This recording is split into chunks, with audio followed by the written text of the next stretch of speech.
네, 오늘 주시는 하나님의 말씀은 사사기 2장 6절로 10절 말씀입니다.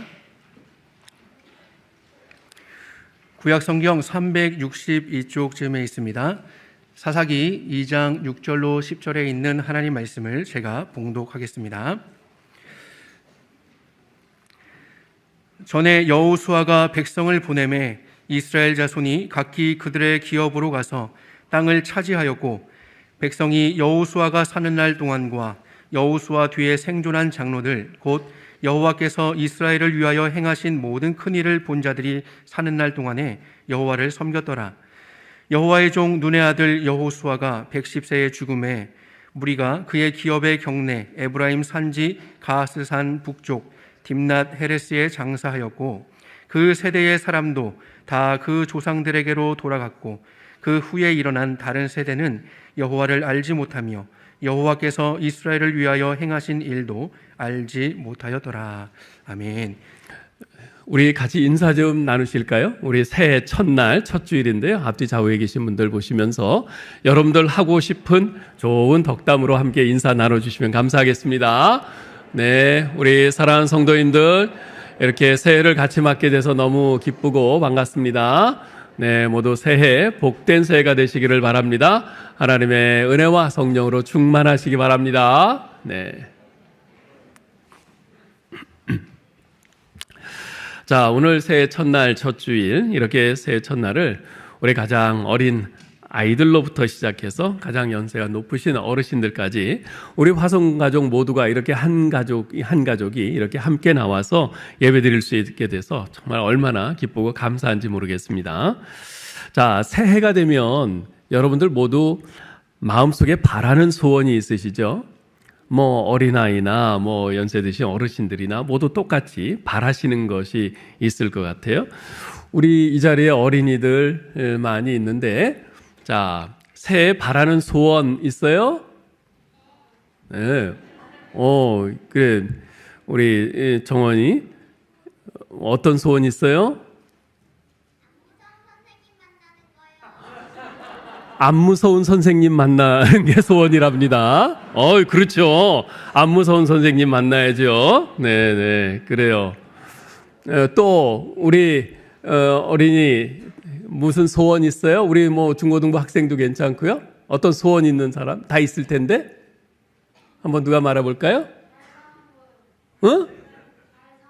잘 사는 거? 목표가 확실해요. 그래요. 잘 살아야죠. 네. 우리 어르신들도 소원이 다 있으실 것 같아요. 네. 우리 어르신들, 이종옥 권사님, 어떤 소원 있으세요? 네. 영육간에 강건하시기를. 네.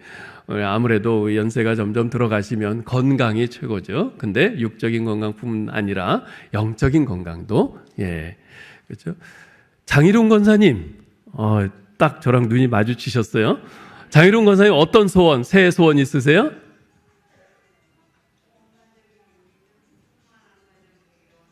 네, 온 자녀손들 가정이 다 믿음 충만한 가정이 되기를. 그렇죠. 우리 부모님들의 간절한 소원이고 바람이죠. 네. 이처럼 새해에 우리 모두가 다 각자 바라는 소원이 있습니다. 마찬가지로 우리 교회도 새해에 바라는 소원이 있습니다. 그 교회가 바라는 소원, 그것이 바로 새해 표어입니다. 지금 여러분 뒤에 위에 현수막에 걸려 있는데 우리 같이 한번 보면서 큰 소리로 한번 읽어볼까요? 다음 세대를 위한 디딤돌을 놓는 교회. 다시 한번요. 다음 세대를 위한 디딤돌을 놓는 교회. 네. 자, 다음 세대를 위한 디딤돌을 놓는 교회라. 이 말이 무슨 뜻일까요? 이 말은 쉽게 말하면 다음 세대를 잘 돌보고 잘 키우자는 뜻입니다. 다음 세대가 우리 부모 세대를 통해서 훨훨 날아오를 수 있도록 우리가 그들을 잘 뒷받침하고 키우자, 뭐 이런 뜻입니다.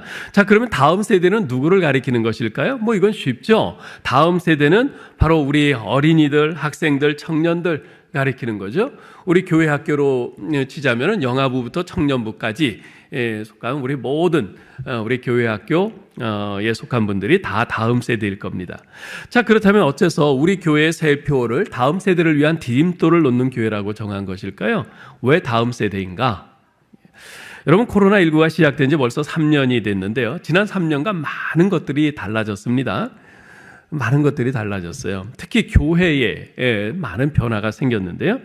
코로나19 초기 정부의 사회적 거리두기라는 이 강력한 방역 조치로 대다수의 교회들이 주일에 현장 예배를 거의 정상적으로 드릴 수가 없었죠. 그로 인해서 한국 교회는 충분한 고민과 준비 없이 거의 등 떠밀리다시피 해서 온라인 예배를 시작하게 됐습니다. 우리가 그것을 많이 경험했잖아요. 그렇게 1년, 2년 지나면서 온라인 예배가 아주 자연스러운 현상이 됐습니다. 이제는 교회에 나와서 현장 예배를 드리는 성도들도 많이 있지만 온라인 예배를 가정에서 드리는 것을 더 편하게 생각하는 그런 교인들도 아주 굉장히 많아졌어요.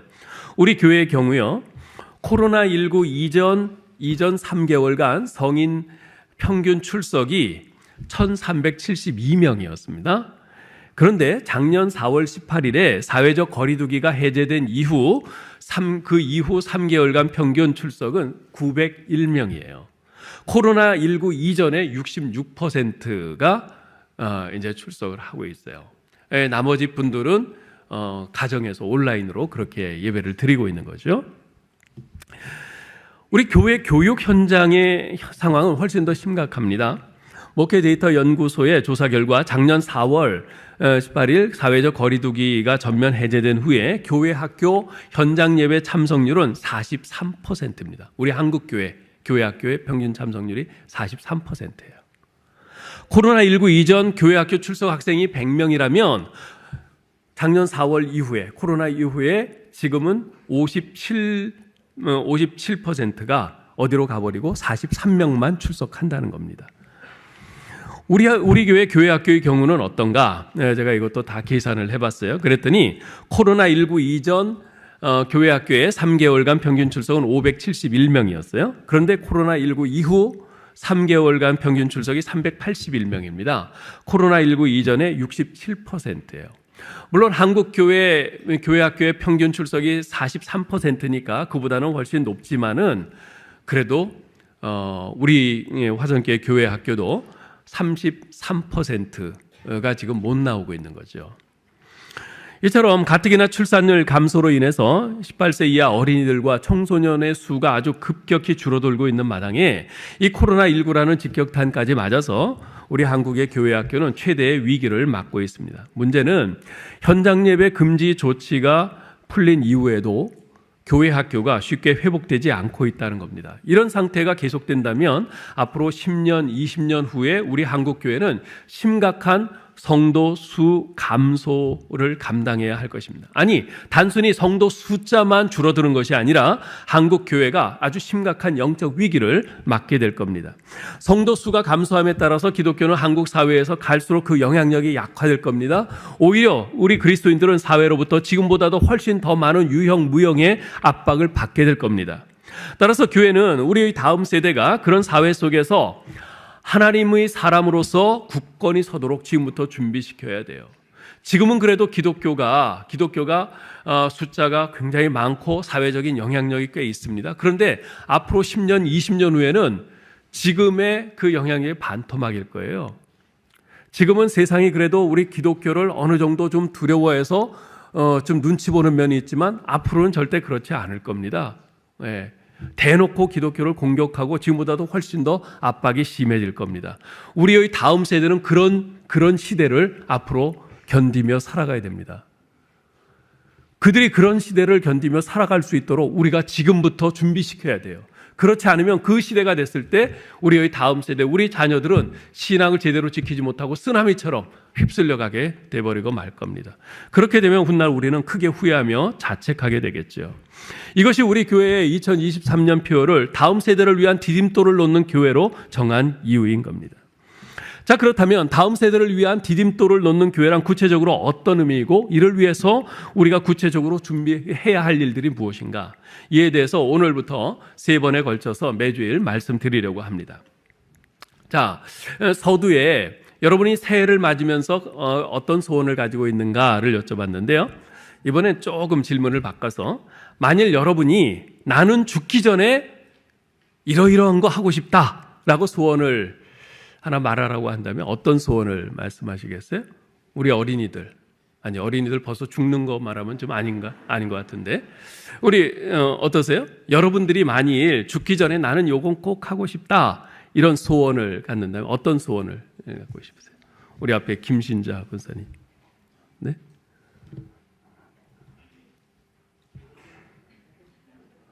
아유, 제가 잘못 여쭤본 것 같은데요. 너무 부끄러워하시는데. 네. 우리 앞에 계시는 최인호 장로님. 교사가 되고 싶으시답니다. 네. 차인한 장로님은 어떠세요?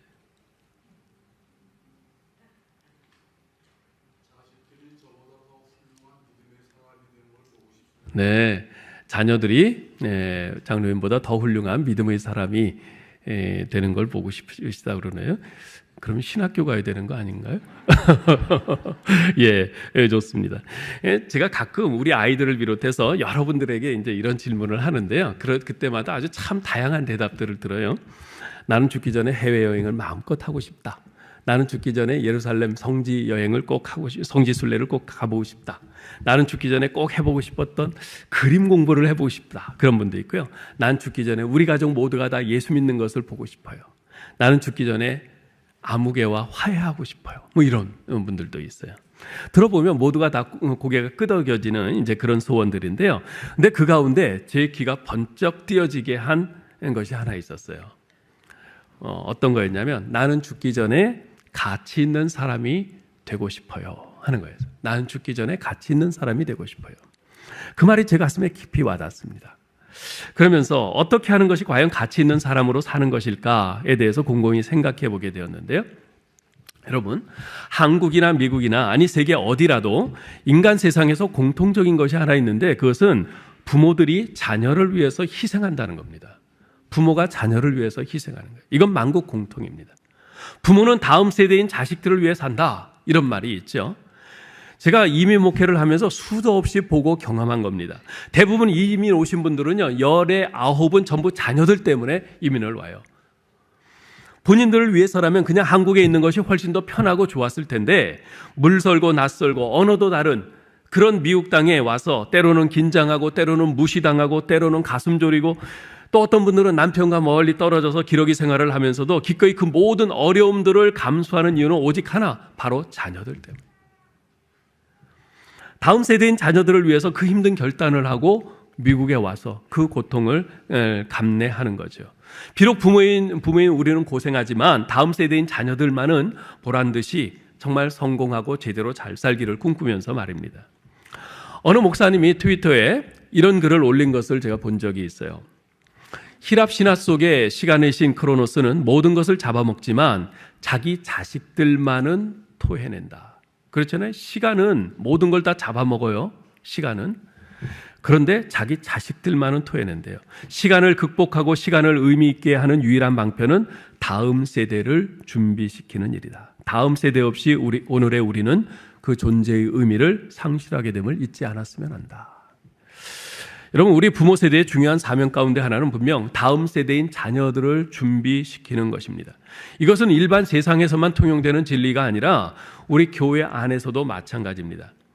우리에게 있는 현재의 시간을 가장 의미 있게 만드는 일은 바로 다음 세대를 위해 준비하는 겁니다. 우리의 인생은 언젠가는 다 쓰러져서 이 땅을 떠나게 돼 있어요. 그런데 우리의 인생이 계속해서 남을 수 있는 것은 우리가 다음 세대를 위해서 헌신하고 희생하고 그들을 준비시킬 때 비록 우리의 몸은 떠나가지만 우리가 남긴 영향력은 그들을 통해서 계속 이어지는 거죠. 구약성경 역대하는요, 남한국 유다의 왕들에 대한 이야기입니다. 그런데 역대하를 읽다 보면 참으로 이해가 되지 않는 것이 있어요. 경건한 아버지의 믿음이 아들에게로 계승되지 않는다는 겁니다. 예를 들어서 히스기야 왕, 우상들을 척결하고 우상의 제단들을 때려 부수는 등 대대적인 아주 종교 개혁을 일으키고 진심으로 여호와 하나님을 정직하게 섬겼던 왕이죠. 참으로 유다 왕들 가운데서 가장 훌륭한 왕이라고 할 수 있습니다. 그런데 히스기야가 죽고 그 아들 므낫세가 왕위에 올랐는데요. 그는 자기 아버지와는 정반대로 유다 역사상 최악의 왕이었어요. 어느 정도였냐 하면요, 자기 아버지가 헐어버린 우상들을 다시 만들고 성전 마당에 우상을 섬기는 제단을 쌓았습니다. 그뿐인가요? 자기 아들들이에요. 자기가 낳은 아들들을 불 가운데로 지나가게 하는 등 아주 인신제사를 행하는 아주 이루 말할 수 없는 악행을 저질렀습니다. 어떻게 그렇게 훌륭한 신앙 좋은 아버지에게서 그렇게 불신앙적인 최악의 아들이 나올 수 있었는지 도무지 이해가 되지 않아요. 근데 그 원인이야 무엇이든 간에 히스기야 자신은 신앙 좋은 훌륭한 왕이었을지 모르지만은 다음 세대를 준비시키는 일엔 실패한 거죠. 사무엘 선지자의 경우도 그랬습니다. 사무엘 선지자가 얼마나 훌륭한 하나님의 사람입니까? 그런데 사무엘이 늙어서 자기 아들 요엘과 아비야를 사사로 삼았는데요. 사무엘상 8장 3절에 보면 그 아들들에 관해서 이렇게 기록하고 있습니다. 그의 아들들이 자기 아버지의 행위를 따르지 아니하고 이익을 따라 뇌물을 받고 판결을 굽게 하니라. 사무엘 자신은 훌륭한 선지자요 사사요 아주 청렴결백한 이스라엘의 지도자였지만 정작 자기 아들들은 자신이 뒤를 잇는 다음 세대로 준비시키지 못해서 결국 그들은 다른 세대가 되고 만 것이죠. 여러분, 오늘 말씀에 보면요, 여호수아의 리더십 하에 가나안 땅에 정착하게 된 이스라엘 백성들이 여호수아가 생존한 동안에는 여호와 하나님을 섬겼습니다. 또한 여호수아 사후에도 과거 여호수아와 함께하면서 하나님이 행하시는 그 모든 큰 일들을 본 장로들이 생존했을 동안에는 하나님을 잘 섬겼어요. 그런데 여호수아가 110세에 죽었어요. 그리고 그 세대 사람들도 다 죽었어요. 그리고 다음 세대가 나타났는데요. 근데 그들은 다음 세대가 아닌 다른 세대들이었습니다. 10절 말씀을 우리가 같이 한번 읽어볼까요? 그 세대의 사람도 다 그 조상들에게로 돌아갔고 그 후에 일어난 다른 세대는 여호와를 알지 못하며 여호와께서 이스라엘을 위하여 행하신 일도 알지 못하였더라. 여기서 말하는 다른 세대는 그 위에 그 부모, 할아버지 세대와는 다르다는 의미에서 다른 세대일 겁니다. 그렇죠? 우리도 제 세대와 제 아들 세대는 다르잖아요. 그런 의미에서 단순한 그냥 서로 같은 세대가 아닌 다른 세대다, 그런 의미일 겁니다. 그런데 여기에는 이중적인 의미가 들어 있습니다. 그냥 단순히 세대 차이가 나는 그런 세대라는 의미가 아니라 신앙적으로, 질적으로 다르다는 그런 의미가 여기에 들어있는 겁니다. 여호수아와 그 시대 사람들, 그러니까 지금 이 젊은 세대들의 그 부모 세대들은 정말 여호와 하나님의 역사하심을 보면서 그 여호와 하나님의 은혜에 감사하면서 여호와 하나님 신앙을 견고히 지킨 그런 신앙의 세대였지만, 그런데 지금 이 젊은 세대는 여호와 하나님께 등 돌리고 여호와 하나님을 떠난 불신앙의 세대였다는 거예요. 그런 의미에서 다른 세대라는 그런 의미가 같이 들어있는 거죠. 자, 그런데 그들은 여호와를 알지 못하며 여호와께서 이스라엘을 위하여 행하신 일도 알지 못하였다고 말합니다. 여기서 알지 못하였다는 말은요, 그들이 자기 부모 시대, 그 부모 세대가 경험했던 출애굽 사건, 홍해와 요단강을 건넌 사건, 여리고 함락 사건 등등을 몰랐다는 뜻이 아닙니다. 그들은 분명 들어서 알고 있었을 거예요. 아, 그때 이런 일이 있었대더라, 다 들어서 알고 있었다는 거예요. 근데 여기서 그들을 알지 못했다는 것은 무슨 의미냐면, 그러한 하나님의 구원 사역이 더 이상 이 젊은 세대들의 인생에 있어서 가장 소중한 중심적인 사건이 되지 못했다는 겁니다. 그들은 하나님이 하신 일 안에서 하나님을 경외하고 하나님 안에서 즐거워하는 법을 배우지 못했어요. 그들은 하나님께서 그들을 애굽의 노예 생활에서 구원하셔서 하나님의 은혜와 능력의 역사로 약속의 땅 가나안까지 인도하셨다는 그 사실을 콧방귀 뀌었어요. 그게 뭐 어쨌다고. 지금 난 이 가나안 땅에서 잘 먹고 잘 살고 있는데, 그런 거예요. 하나님의 구속의 은혜를 잃어버린, 복음을 잊은 것입니다. 이처럼 그들은 그들의 부모가 하나님을 섬기던 것처럼 하나님을 섬기는 신앙의 사람들이 아닌 그들의 부모와는 완전히 다른 불신앙의 세대가 된 것입니다. 그 결과 어떤 일이 벌어졌습니까? 11절로 13절에서 이렇게 말해요. 이스라엘 자손이 여호와의 목전에 악을 행하여 바알들을 섬기며 애굽 땅에서 그들을 인도하여 내신 그들의 조상들의 하나님 여호와를 버리고 다른 신들 곧 그들의 주위에 있는 백성의 신들을 따라 그들에게 절하여 여호와를 진노하시게 하였으되 곧 그들이 여호와를 버리고 바알과 아스타롯을 섬겼으므로. 그들은 자기 조상들이 섬겨오던 여호와 하나님을 버리고 바알과 아스타롯 같은 다른 신들, 다른 우상들을 섬겼습니다. 그로 인해서 하나님의 크신 진노와 징계를 받게 되었죠. 어째서 이런 일들이 일어난 겁니까? 10절에서 말한 것처럼 무엇보다도 그들은 하나님을 알지 못했습니다. 하나님을 알지 못했어요. 여호수아와 그 시대의 사람들은 하나님을 경험하면서 살았습니다. 비록 그들이 죄도 짓고 범죄하고 그랬지만은 그들은 우리 하나님께서 그들을 보여주시는 대로, 이끌어 주시는 대로 그들은 회개할 때 회개하고 하나님께 용서를 구하고 다시 한번 마음의 결단을 하면서 살아계신 하나님을 경험하면서 그들 하나님을 향한 믿음의 삶을 살았어요. 이 여호수아와 그 시대 사람들은 홍해와 요단강을 가르시고 여리고성을 무너뜨리신 그 하나님을 체험했습니다. 광야에서 만나를 주시고 바위에서 샘물을 주시고 구름기둥과 불기둥으로 인도하신 하나님을 보았습니다. 그들 속에는 그래서 하나님의 은혜가 깊이 자리 잡고 있었어요. 그들은 자신들을 구원하신 하나님을 사랑하고 경외했습니다. 그렇지만 그의 자손들은 그의 부모 세대로부터 하나님을 배우지 못했어요. 자, 그렇다면 이게 과연 누구의 책임일까요? 부모 세대가 다음 세대에게 믿음을 제대로 전수하지 못한 탓일까요? 아니면 다음 세대가 마음문을 완고하게 닫아걸고 부모 세대의 믿음을 거부한 탓일까요?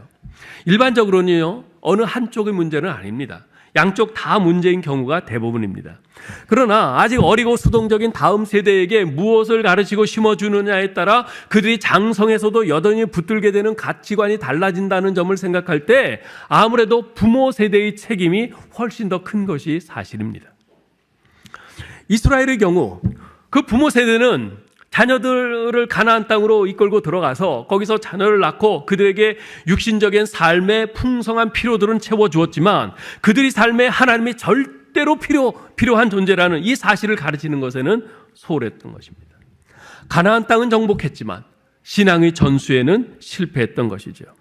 여호수아 세대가 심각하게 잘못한 것은 신앙 교육을 제대로 시키지 않은 겁니다. 어쩌면 그들은 이제 막 가나안 땅에 들어가서 거기서 정복 전쟁을 하면서 가나안 주민들을 쫓아내고 그러면서 하루하루가 치열한 전투의 삶이었기에 또 난생 처음 해보는 그곳에서 농사를 지으면서 그런 삶을 힘들고 고된 삶을 살아야 했기에 그런 상황과 환경 때문에 그 자녀들에게 제대로 된 그 신앙교육을 전수하지 못했다는 그런 핑계가 있을 수도 있어요. 상황적으로는 분명히 그랬을 겁니다. 그러나 어찌됐건 그 결과가 뭡니까? 그 결과가 자녀들이 하나님께 등 돌리고 떠나게 된 것이었어요. 여러분, 신앙교육을 제대로 시키지 않으면요 자연히 불신자 세상이 됩니다. 왜냐하면 사람들은 태어나면서 불신자로 태어나거든요.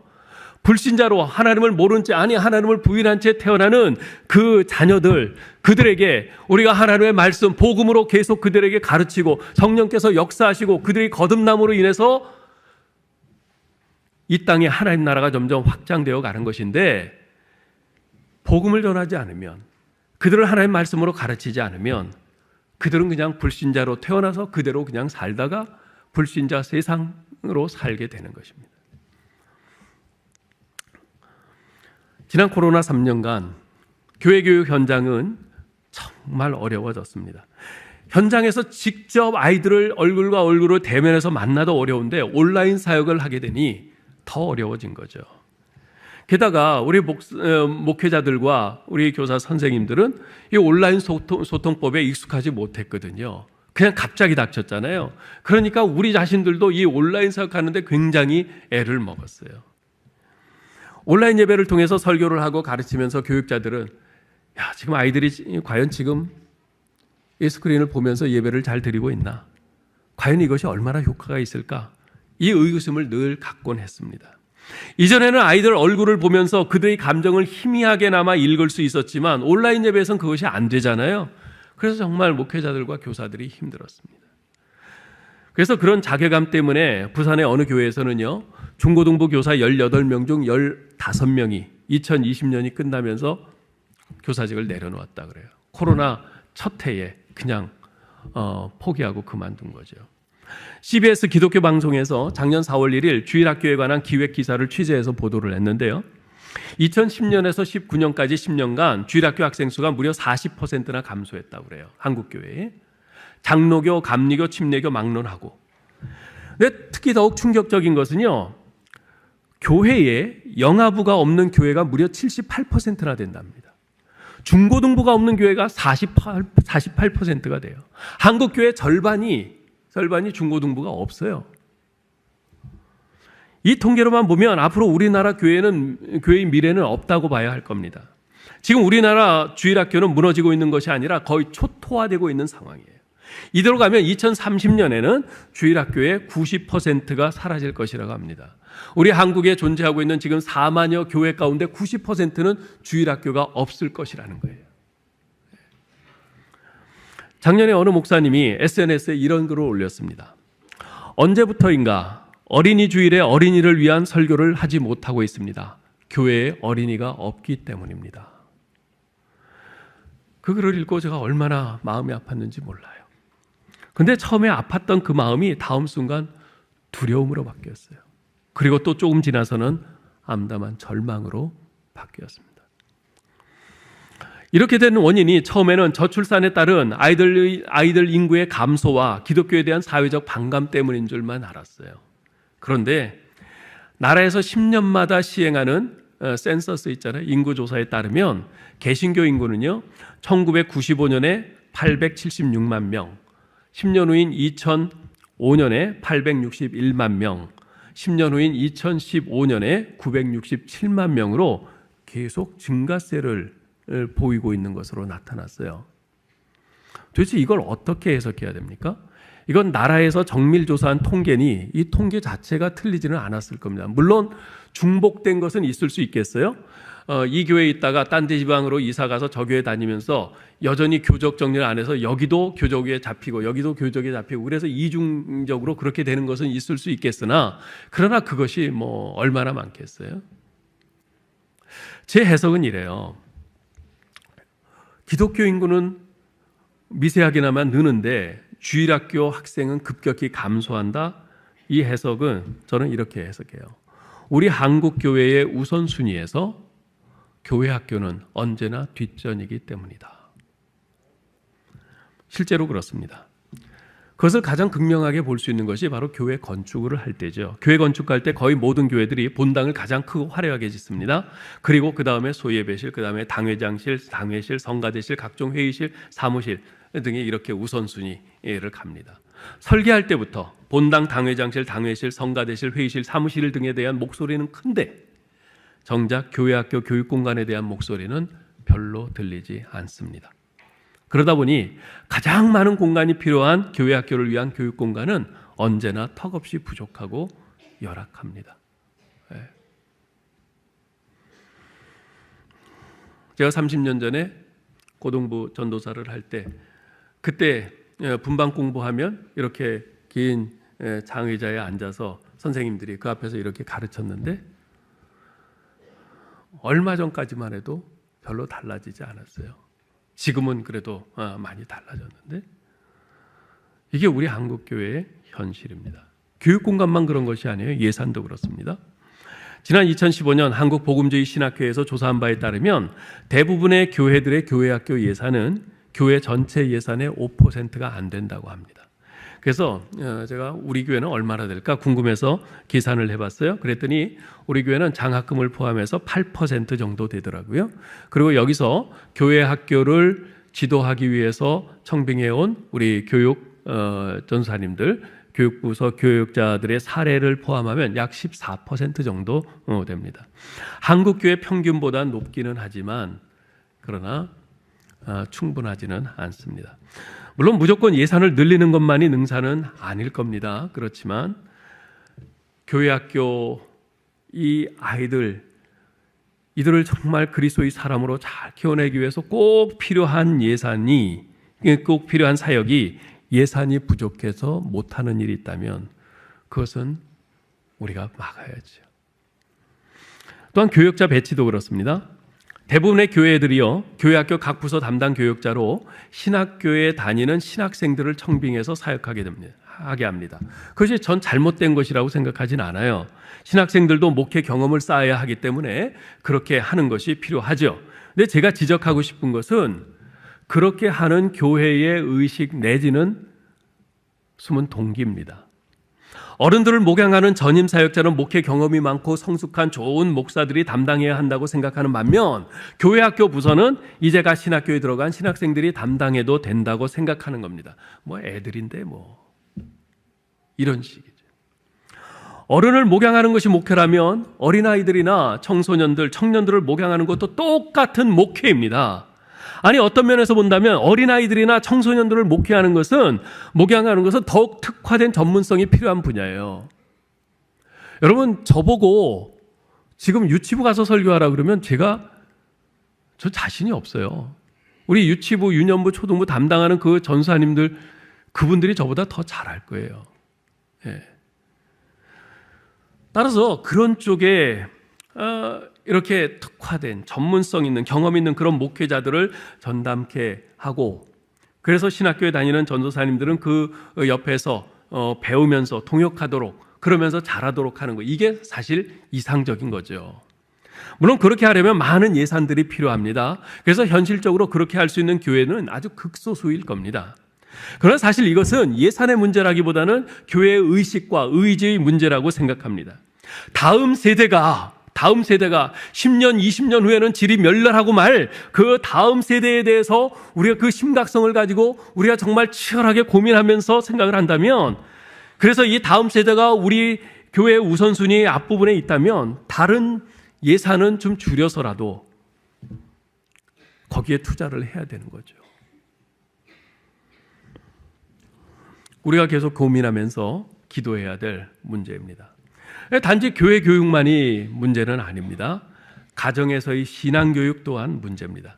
많은 크리스찬 부모님들은 자식들이 학교에서 몇 등 하느냐, 어느 대학 갔느냐, 여긴 민감해요. 그런데 자기 자녀들이 나 오늘 피곤해서 교회 못 가겠어요. 나 오늘 시험 때문에 공부해야 될 거 많은데 오늘은 봐줘요. 그러면 빠지는 것을 너그럽게 봐줍니다. 정말 관대해요. 더욱 심각한 것은 가정에서 부모님들이 자신들이 만난 하나님을 자기 자녀들에게 가르치지 않는다는 거예요. 네.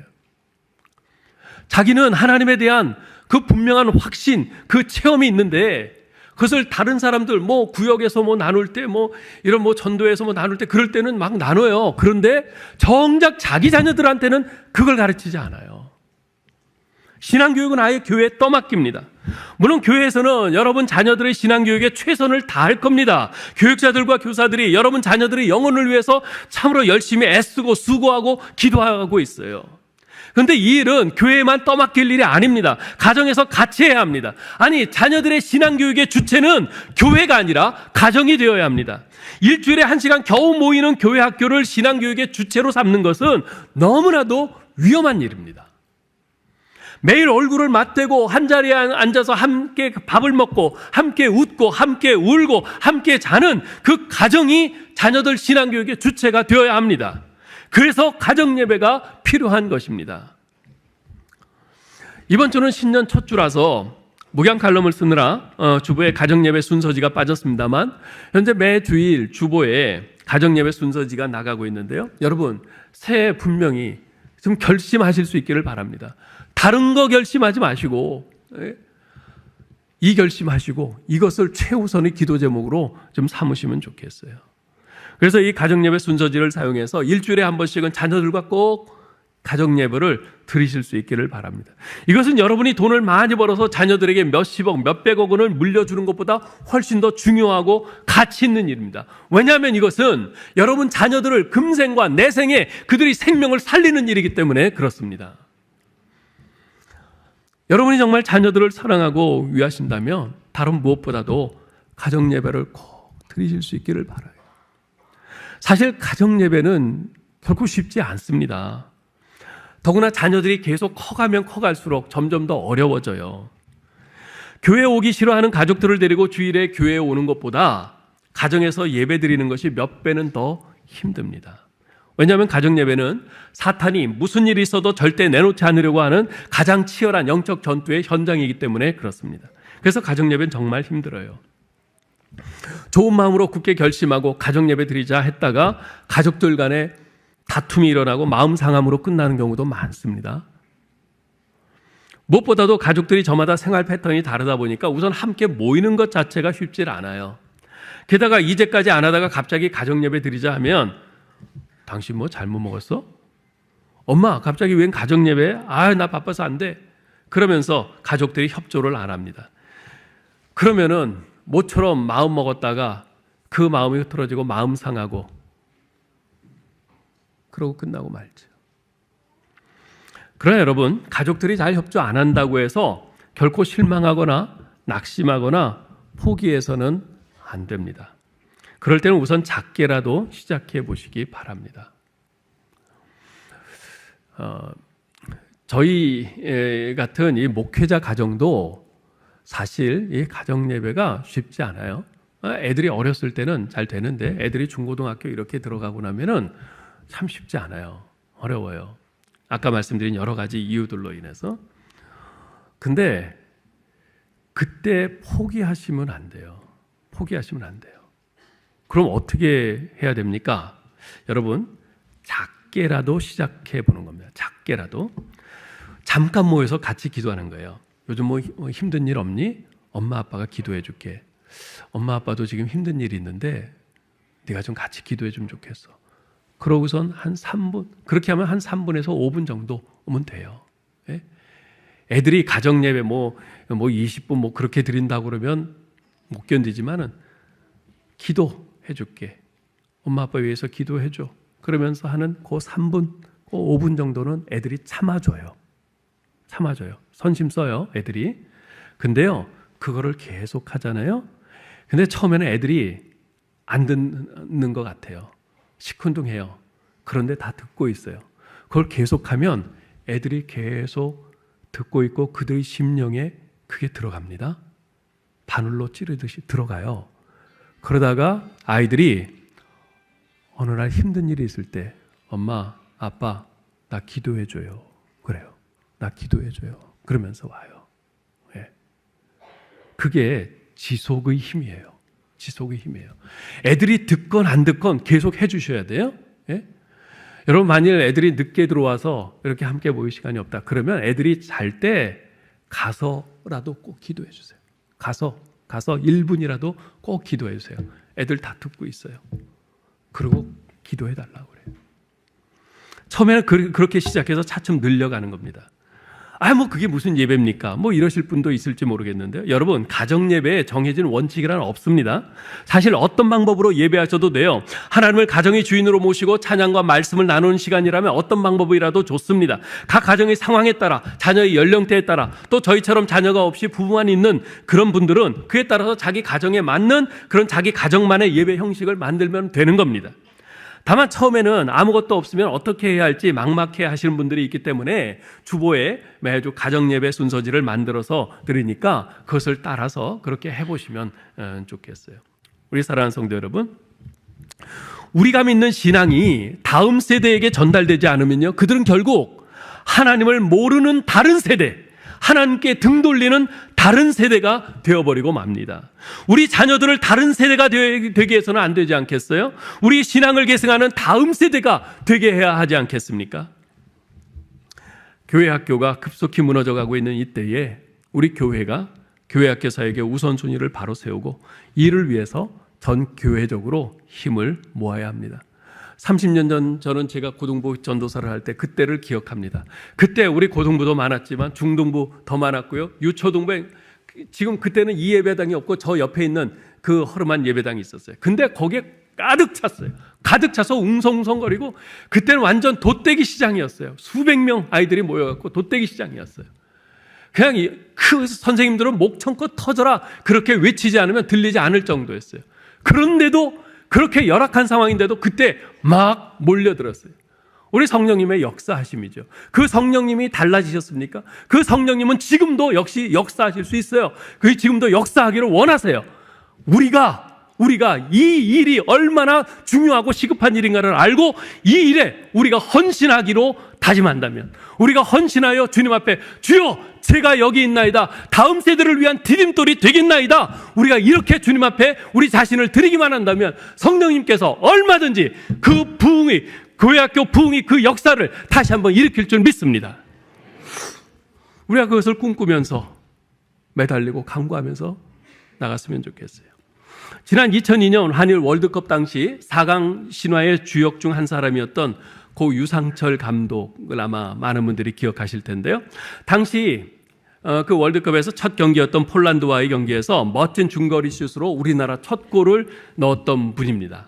이 유상철 감독은 우리와 같은 크리스찬인데요. 그분이 작년에 암에 걸려 투병하다가 세상을 떠났는데요.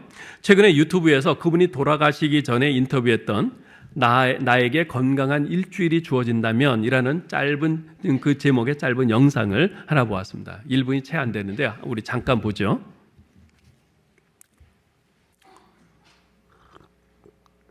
일주일이 주어진다면? 네.